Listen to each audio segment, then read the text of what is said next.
Shikoni, ka epitete të cilat e flasin për rrugtimin politik dhe veprimet politike të dikujt, pastaj ka ofendime. Rrugtimi politik i Albulena Agjiut ka qenë kryesisht ndërtuar mbi ofendime, jo mbi vlerësime politike e ligjore. Dhe unë nuk kam si ta quaj ndryshe këtë përveç se një hipokrizie performative. Do më thënë, krejt që ka pam tash, nga diskutimi herën e parë deri tek i fundit, është hipokrizi performative, i flet militant vetë, nuk ka asgjë të vërtet në atë që e flet.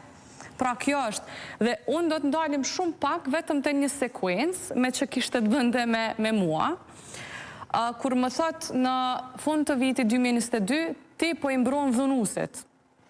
Do më thonë, kemi pas të bëjmë një projekt ligj, ka qenë me kodin për procedurë penale dhe aso kohë, dhe unë i pata evidentuar disa shkelje tek ideja e paraburgimit automatik, me qenë se nuk lejohet me Konventën Evropiane për drejtat e njeriut, dhe kam ngritë si çështje që nuk keme mund me i përballë dhunus, sepse kjo ka me të botë telashe, sepse ka me u bo një farë, ne i thojmë kontrol incidental deri në gjykat supreme e tjerë, dhe nuk keme arrit me shku deri në fund, sepse është shkelje kjo që po e bën.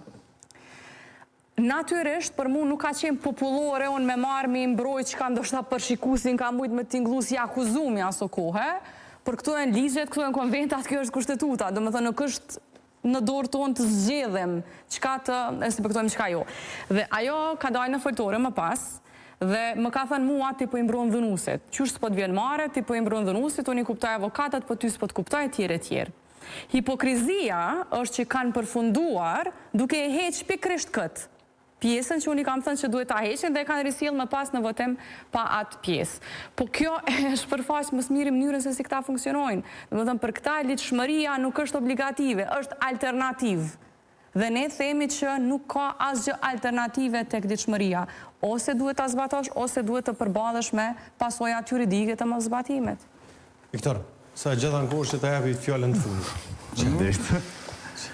E kështu, dhe veprimet e fundit të LDK-s, kur përthoni që na nuk e votojmë asë një kandidat të vetëvendosjes, pasi që vetëvendosja është ajo që nuk e ka votu kandidatet për kryetar të kuvendit nga partit tjera asë njëherë, anë kuptën që është qasje e njëjtë. Dhe më thonë, ju përbohi njëjtë si kur vetëvendosja. Pra ju akuzoni, i thënë 100 zeza për vetëvendosin, dhe në tjetër në anë veproni njëjtë sikur ata.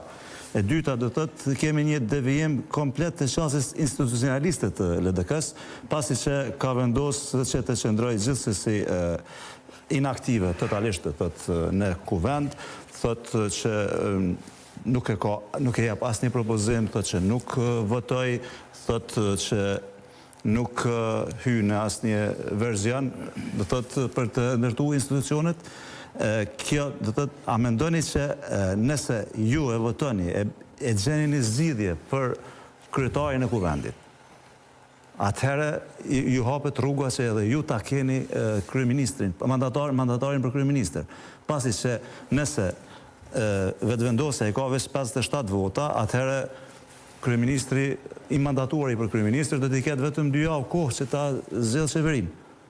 Ndërsa të IQ nuk shihet asnjë shenjë, asnjë iniciativë, që që thash më herët.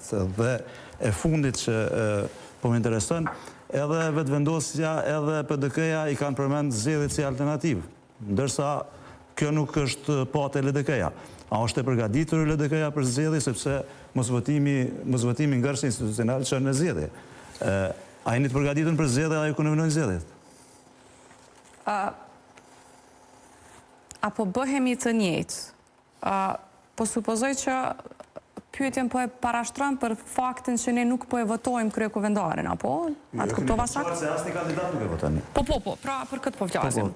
Do të thotë, të këpyetja jote po shpërfasin 2 çështje. Para, që e kemi të qartë që lëvizja vetëvendosje ka pasur raste në historinë e kuvendit të Republikës së Kosovës, kur ka refuzuar ta votoj një kryekuvendar, teksa tani e thonë të kundërtën që ne disi po e shkelim të drejtën e tyre që kanë ata si parti e parë të propozimit të kryekuvendarit duke mos ja votuar. Pra, me këtë po shpërfaqin